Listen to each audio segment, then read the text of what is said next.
Hello humans, 𝐋𝐢𝐬𝐬 here with another Create video. Today I prepared a few things to show the humans. Behind me, there are 20 different rooms, each one of them with a display of one or more interactions, and other Create mechanics that I think aren't always so obvious. It's a compilation of interactions, mechanics, and some of the less used items that I personally didn't realize until much later for various reasons, and that I wish I had known sooner. The list is fairly varied, so I hope that is as useful for newbies as for more advanced players. Also, there will be a special message at the end of the video, so stay around for that. But without further ado, let's get into the video. The first interaction that I wanted to talk about is the depots in conjunction with Encased Fans. I personally haven't seen many people using this interaction, and it was something that I only realized quite late into the mod. At first glance, it makes sense what's going on. There are some encased fans, we have water in the middle, surely it's a setup to wash up items. But let's unpack it a little bit. Normally we will place an encased fan, then water, or whatever we need to process the items. Then we simply throw the item in front of it and wait for it to get processed. This is fairly basic Create mechanics. If we had a block in front of the fan, and we throw the item above it, it will obviously not work because the item is too high up. The fan only affects the line of blocks at the same level of it. If we place a depot instead, because it's ever so slightly lower than a full block, then the item on top of it will slightly be part of the area of the block below. That means a fan at the same level of the depot works just fine to wash it up. But there is more. You can see here the size of the hitbox. With that, we can assume that not only that item is part of the block below, but it's also partially on the block above. That means we can place yet another encased fan above it, and that will also affect the item. You might be thinking, 𝐋𝐢𝐬𝐬, what you saying makes sense, but why is that relevant anyway? An encased fan above or below, why would that matter? Well, I'm glad you ask. Another mechanic of Create is that the speed of the process is determined by the speed of the fan and the number of fans. Of course, there are just so many faces on a cube, so we are fairly limited in that regard, but if we suddenly can affect 2 block areas at once, then we suddenly have some more fans to play with. I'm going to take some gravel to demonstrate this. If we turn on the bottom section, the humans might notice that there are no particles. Fear not, even though we can see the particles, it's still working. We can place some gravel. And now yes, we can see all the particles, which means that is being processed. We just need to wait a moment. And boom, we got our iron. If we do the same for the top row, we can also see particles from this section. And waiting a bit more, we got more iron from it. I'm going to leave the timers somewhere in the video for the humans to compare. With all 6 fans at the same time, it should be fairly noticeable how much quicker it is. Of course, we could place even more encased fans on this side. I left it open for display purposes. Editor 𝐋𝐢𝐬𝐬 here. The variations in milliseconds are because I had to eyeball at what exact frame the washing process started, but the humans can see it takes 10 seconds with 3 encased fans, and down to 5 seconds with all 6 of them. And with a bigger setup, you can make this work with lava, and other things too. I often see humans using 4 encased fans on their setups, but I have never seen people do this instead, so hopefully it's something useful to consider on your next bases. Staying with the theme of depots and encased fans, we have this little setup. Here there are 2 things I want to show. First is that we have lava with an encased fan underneath. Something that doesn't make a lot of sense. There are no particles on the depot, and unlike before, the depot is a full block from below. So in theory, this is nonsense. If we take some iron and place it on top, the humans can see the particles are showing up, meaning that the iron is being smelted. This can be particularly useful for setups with belts and other stuff. Or if we simply want to bury it underground so it's a more clean setup. The options are there. The second part of this room is the depots themselves. They are normally used to process items in various ways, mainly with a mechanical press. But they are also very useful to move items around. If we place a depot down here and flip the directions of the funnels, we can make a chain with the depots. Oops, I forgot the filter. Now yes, see?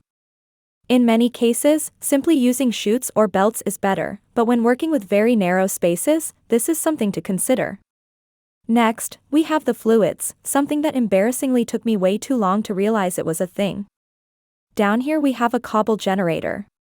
It's very simple, we have water on one side, lava on the other, and when flowing water touches flowing lava, it becomes cobblestone. If the lava was above the water, and flowing lava was to touch a water source, then it would become stone.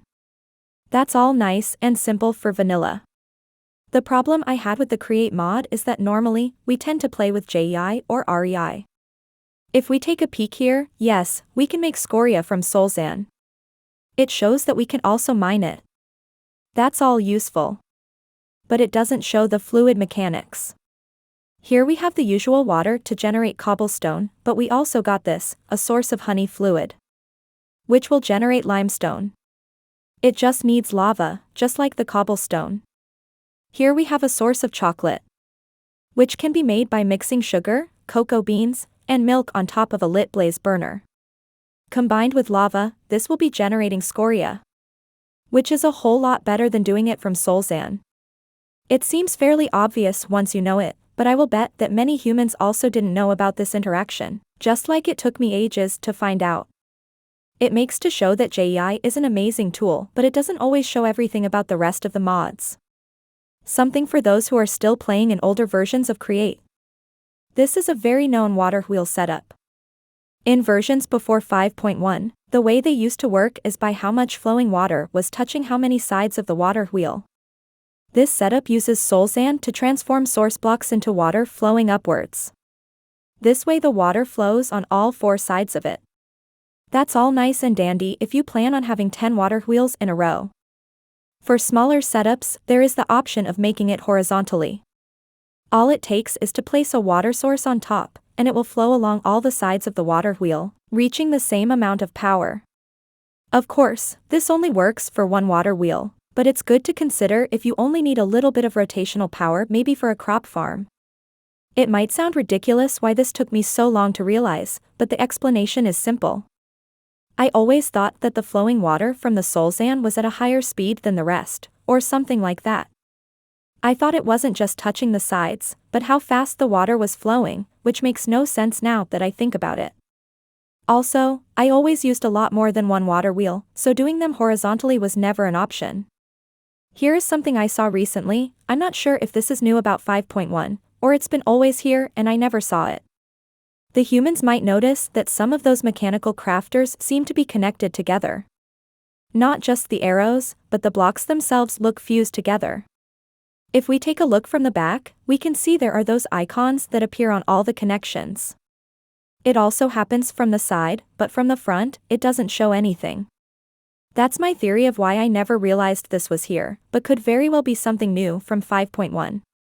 Regardless, if we right-click on them, the mechanical crafters get fused together.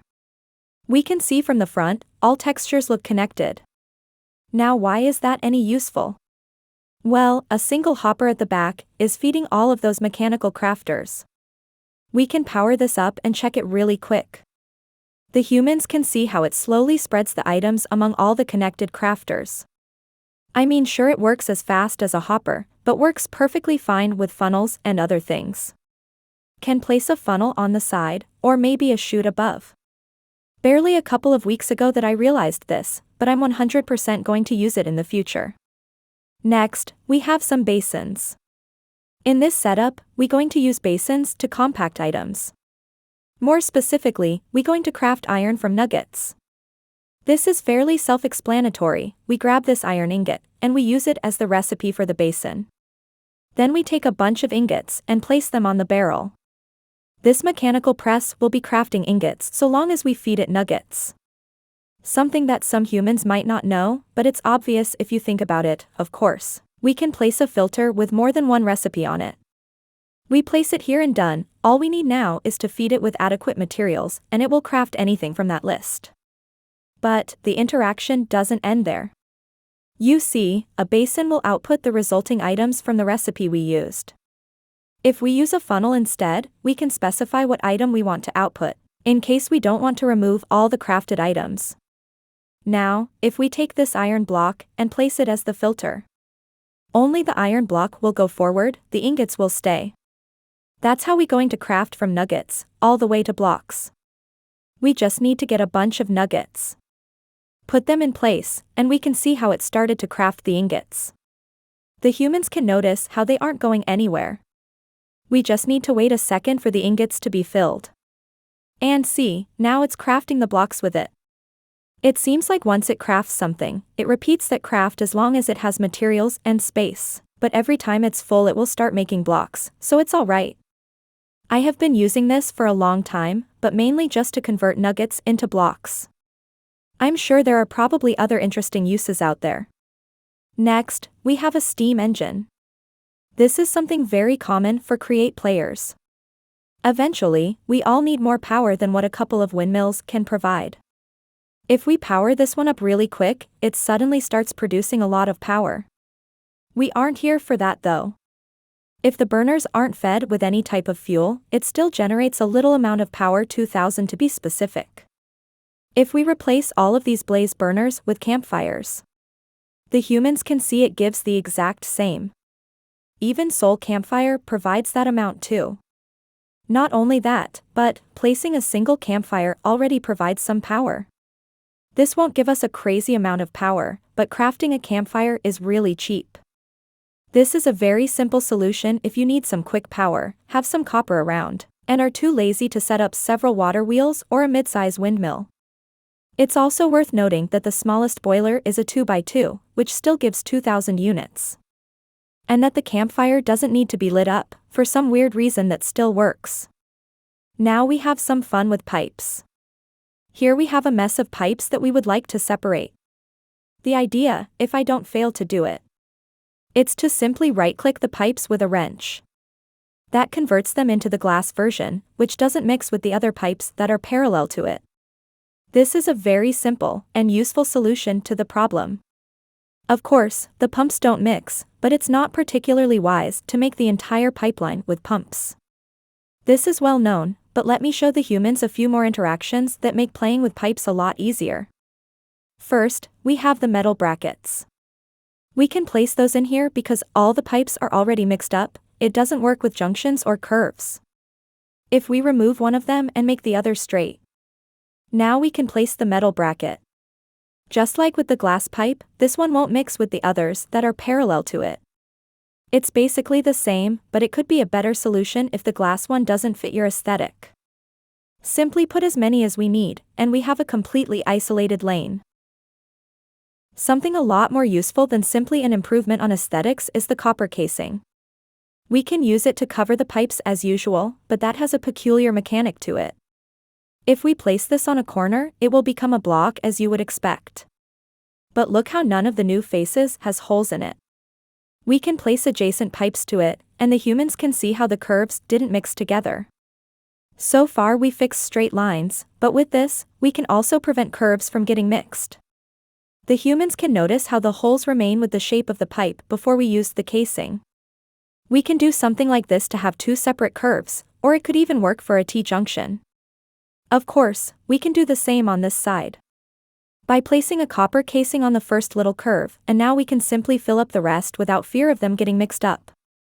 It can get hard to know the shape of the pipe inside the casing, but there are a lot of options that this mechanic opens, especially for very narrow spaces and small farms.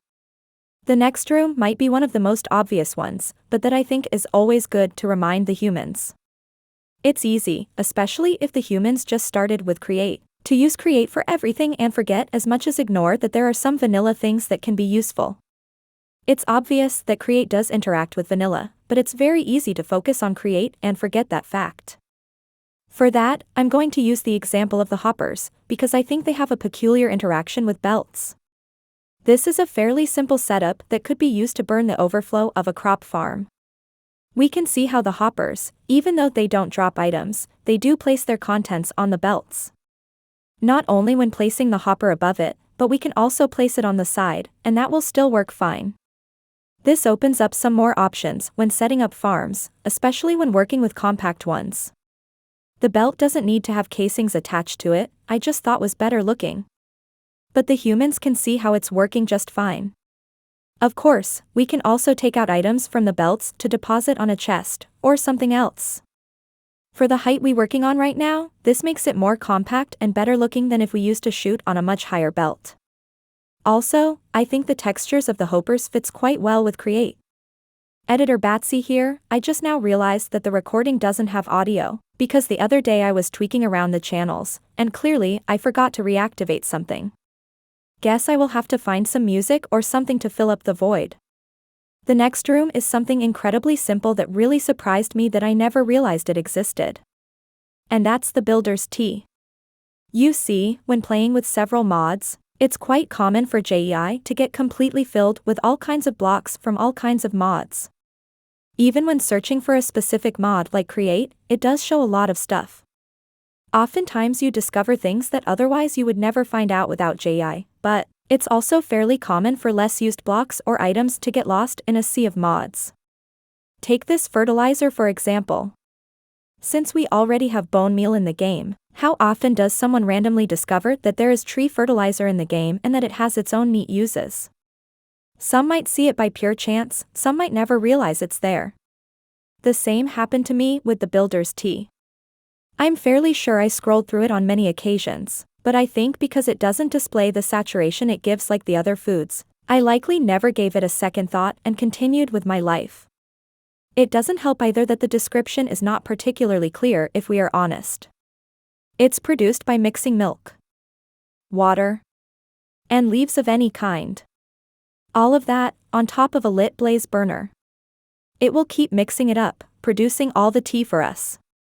Worth noting that we need to use a smart fluid pipe directly on the basin with a filter of builder's tea to prevent the other fluids from going forward.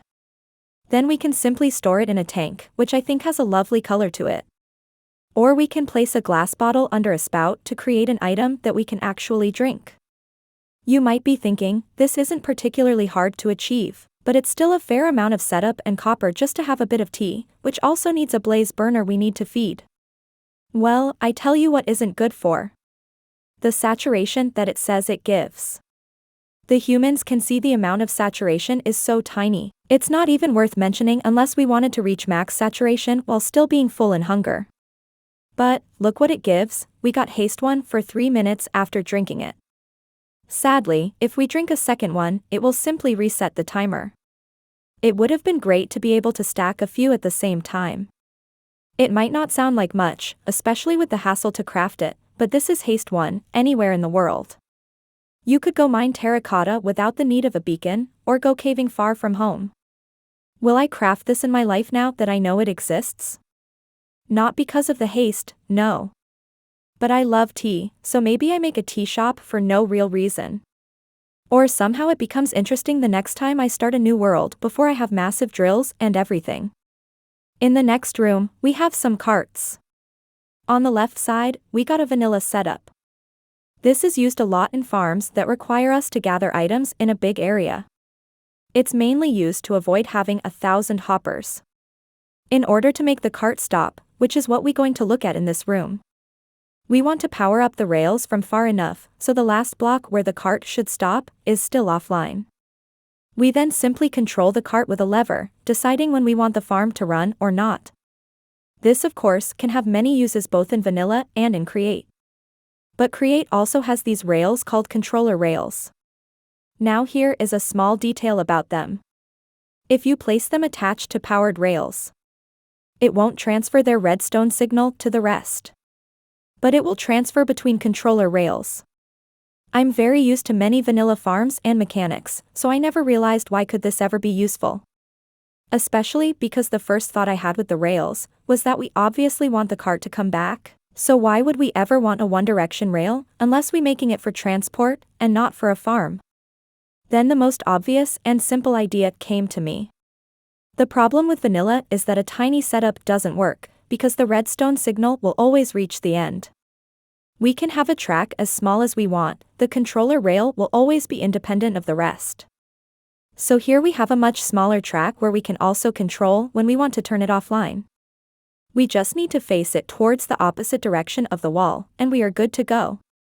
It's absurdly obvious, but for people very used to other mods, or like me, very used to making farms in vanilla, it turned out very easy to overlook.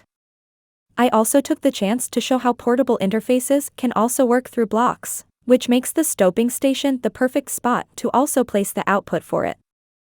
Next room. Ah, yes, the dark room. This item is actually the only item that I didn't know of its existence until I started making this video. Some I learned months ago, others barely a couple of weeks ago. But this one? I actually went through all the items from Create and found out about it by pure chance. Anyway, imagine we want to spawn-proof something. Normally, we will use a mod like the light overlay that you can see on my screen to figure out what spots are too dark, and where do we need to place a torch. It's what everyone uses because it's a client mod, and it's incredibly convenient. I mean, why would we ever use anything else? It's super convenient. Well, as an alternative, and something I'm 100% going to use from now on, we have the Haunted Bell. It all starts by crafting the peculiar bell with just a little bit of brass. Once we have that, we haunt it with a 𝐋𝐢𝐬𝐬 campfire, and it becomes a haunted bell. Awesome, now what do we do with this? Well, if we hold it in our hands, the humans can see that it starts emitting a lot of cool particles. This is basically showing the spots where monsters can spawn. Generally at night, unless you are under a roof. All we need to do is place down a torch and make sure there are no more creepy ghostly particles anymore. If we step away from the light, then they will start appearing again. Alternatively, we could also place the belt somewhere, and by right-clicking it, it will trigger a much larger area around it. A radius of exactly 10 blocks is what I counted. Not sure how useful it might be to place somewhere, but it looks super cool to move around to spawn-proof areas. I don't blame myself for never finding this in a sea of modded items, but I'm surely going to use this cool tool from now on instead of overlay mods. Next rooms we have some mechanics around the chassis. The first one being the linear chassis. The humans might notice that I placed glue on some of them. The andesite blocks don't have any glue, which is not visible right now. Normally, we would grab the glue and simply mark the areas we want to glue together. It's simple and the easiest way. But having glue on the chassis instead has its benefits. It's all going to work in conjunction with this number in the back. We are making the sides sticky, but we can tell the chassis for how many blocks we want this to be sticky, without having to make gluing areas. The humans can see highlighted how many blocks will the chassis carry with the contraption. This is particularly useful for a cobble generation since we want to carry all that cobblestone that wasn't there before, meaning we weren't able to use the area glue on blocks that didn't exist previously. If any of you have seen one of my latest videos, I have used this exact mechanic to make a pretty big cobble generator. Something to note is that it won't work with a curve. It's a linear chassis, so it only works in a straight line from the chassis. And of course, the andesite rows that don't have any glue won't work either. It needs to have glue on that side. You can also aim at any of them and then hold Ctrl to highlight all of them at once. Here you can see the numbers on each one and what will be carried. If we move this valve a little bit, the humans can see how it's working. Moving the ones that are connected together on a straight line and have glue. On the other side, we have a radial chassis. This is very similar. The humans can see how there are no glue areas in here. And it's set up the same way, with the andesite rows not having any glue. The difference is with this curve. Now yes, we can see the entire row highlighted. With a radial chassis, all connected blocks in a row will be carried, even with a curve like that. At least as far as you have it set up anyway. And something I didn't mention before. When holding Ctrl to display them all, we can also change all of them at the same time. Useful when working with many of them. Turning the valve, the humans can see how it's working the same way, it only changed the curve. It is quite useful. Next, we have elevators. Elevators are always fun solutions to move up and down faster than a ladder when there is little room for a better staircase. But there are a couple of things that not everyone knows. First, we can hop into one and move upwards just as we would expect. Normally, if we were to use a water elevator from vanilla, we would have a water source underneath to jump onto. But, an encased fan sucking air downwards will mitigate all fall damage. I don't blame anyone for not knowing this because it's not very obvious why the fall damage would be mitigated. Nonetheless, it makes for a cooler elevator than some random water. Another mechanic is that when an encased fan is blowing upwards, we will stay floating on top of it endlessly. But if we hold shift, it will slowly go down gracefully. Here it's a bit harder because that fan is running at max speed. It works better when it's slower. This is the same as walking into a belt while holding shift to prevent the belt from moving you, something that most people know, I believe. Next, we have some mechanics with chutes. Here we have a couple of chutes that end up at the same place. If we turn one of those fans on, the humans can see how one of the chutes changed direction. Now it's moving upwards. This is a fairly known mechanic. It's well explained with the guides within the game. Something that doesn't do is make the other chute also move upwards, which makes sense, it's a separate tube. We can connect the other one independently, but they aren't connected outside of that first chute. Things change when we blow air from below, instead of sucking from above. Even though we can see air blowing straight upwards, the diagonal is also moving upwards. In fact, it's carrying items as we speak. We could place more chutes on the main tube, but the diagonal is still working just fine. It's probably easier to simply use a belt here, but you never know, it's a neat interaction to remember. Something else I noticed is that if we extend several tubes from it, the main chute seems to spread the items around, doing a round robin with all the chutes connected. But, it doesn't seem to do anything if the main chute is only 1 block tall. Might not get many uses, but I think it's a pretty cool interaction to remember. The funnels, this is an interesting, and fairly broken one. To the left side, we can see a normal funnel moving items forward from the vault to the barrel. Even though there are materials inside, the funnel only goes so fast. Regardless of how quickly the belt is going. Unless the belt is going slower than the funnel anyway. Here we have a more interesting setup. As of right now, the funnel is locked. One interesting mechanic is that when a funnel is locked, the second it unlocks, it will force one item to go through. After that, it will stay at the same pace a normal funnel has. Now the question is, what happens then if we constantly unlock it and force it to spit an item every time? Well, that's why this redstone is here. We just need to turn it on. And yes, it is pretty absurd to look at. So long as the vault has items, it will be spitting items as fast as the belt can go. Something particularly useful to unload big vaults or trains. Just remember to use a clock like this with a powered latch. All you need is any kind of constant redstone signal behind the powered latch. Then the powered latch itself will constantly try to go offline by the signal from the side.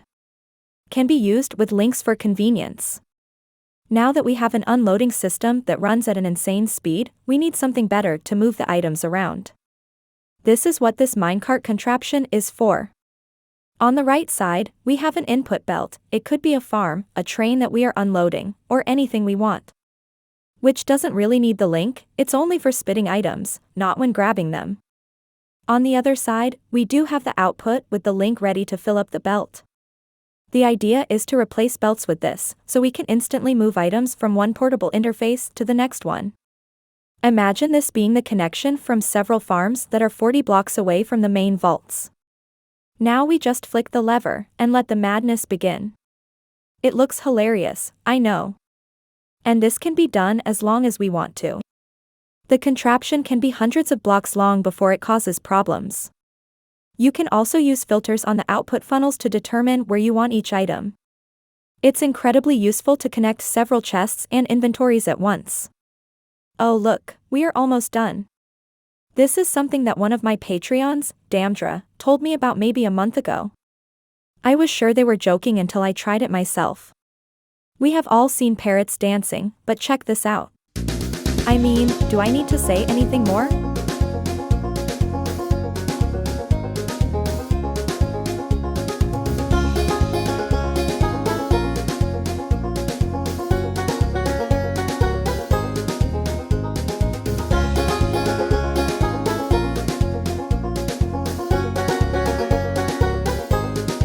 This is awesome. The only thing to keep in mind is that we need to set the mechanical arms on the jukebox, and they need to have rotational force too. I don't know when this become a thing, but I would have never known unless someone told me about it. If you wondering how that dance floor came about, I just made a massive mess of links underneath. Each of them is coded to a different frequency. Then a massive grid to bounce the signal around. I think even for a 20-second clip, it was well worth the effort. Now for the last one, which I think it's the coolest room. Oh, never mind, there is nothing here. Well, this is awkward. Let's try with that button over there. Oh, this really is awkward now, that was supposed to be the big reveal. What in the world, what, how? I mean, seriously, how? The cart simply disappeared? Alright, take 2. What was I supposed to say again? Oh, yes, so let's try with that button over there.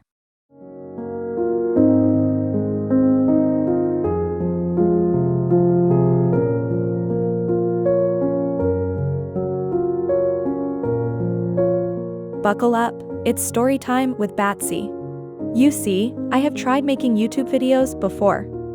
I always loved the creative aspect of them. A decade ago when I was a young bat, there was this trend in Halo, Counter-Strike, and other shooter games to overly edit montages. They would put on music, cool effects, awesome animations, you name it. They would be so epic to watch. That was what piqued my interest. Sadly though, I never had a decent PC at the time, and even though I did my best, I was barely able to run After Effects at the time. It would legit take days to render certain effects. I gave up on that idea, but I kept consuming that type of content until it was old and irrelevant, and gameplay videos became the new hit. Fast forward to some years ago. I used to play Path of Exile with my boyfriend at the time. We would grind it forever, but every now and then, mainly between seasons, we would go to other games, at least until the next season arrived. He convinced me to try Minecraft. Even though I already had the game, I barely tried it for more than a few minutes at a time, and being quite hardcore gamers as we were, we jumped straight to heavily modded. He also introduced me to 𝐋𝐢𝐬 with the very first episode of Season 8 of Hermitcraft. And I completely fell in love with it. Not with him, but with Pearl and Mumbo. I love them both so much, and I absolutely love their content. Fast forward a couple more years. I broke up with my boyfriend, and that led me to drop most games and focus mainly on Minecraft. I kept watching Pearl and Mumbo, and I found out about Gem and several other content creators. I simply fell in love with the community. Watching those videos with music, animations, and time-lapse. It brought me back to the days of overly edited montages and compilations. I moved through several servers and tried to make some wacky videos here and there, but I wasn't particularly good at it, and nothing really clicked. I tried hard to imitate others with Let's Play a series and things like that, but nothing really worked. Not until one day I decided to try something different. I love redstone, I love making farms, and the technical aspect of Minecraft. For me, the Create mod is the pinnacle of creativity. I absolutely love this mod, and I thought, why not try it out? There isn't a lot of content around Create, maybe this passion I have for Create could be my niche, what helps me start. So I made a silly video with what I was working on at the time, and/or processing machine. Within a week, it multiplied by 10 the views I had on the channel. So I made another video, this time a random quarry I was using to dig a massive hole underwater. And it attracted even more people. I started having a lot of positive feedback, and I was starting to meet a lot of people that were as passionate as I was about it. I found a renewed motivation, and week after week I kept making that type of content. Some challenges and some videos did better than others, but the channel really started to grow. It did so well that I decided to make my own Patreon page, and even though I only had one member at the time, I made a server for myself and all the Patreons that wanted to join. Very quickly, I got a couple more members, and after those, and several videos later, more and more Patreons kept on joining. Some to play with me, and others simply to support the channel. Some that went as far as to help me get a brand new PC that I could have never been able to afford otherwise. Today, I find myself surrounded by amazing people, and I found myself a spot in a community I never thought I would be part of, but that I will never regret joining. Years ago, I had close to no motivation. I had no will to do anything with my life. I was lost in a pretty dark place, but today I celebrate having over 1,800 subscribers. A newly found motivation in life, the goal to become a better version of myself, and make what I always wanted to do. And none of that would be possible without you all. Without all the humans that supported me when my channel was tiny, and the humans that keep supporting me right now. Thank you everyone for letting me be part of this amazing community, and thank you so much for all the support you all have been giving me. I wish one day I will be able to appreciate myself as much as the humans appreciate me. Have a beautiful week, and I hope to see you all in the next one.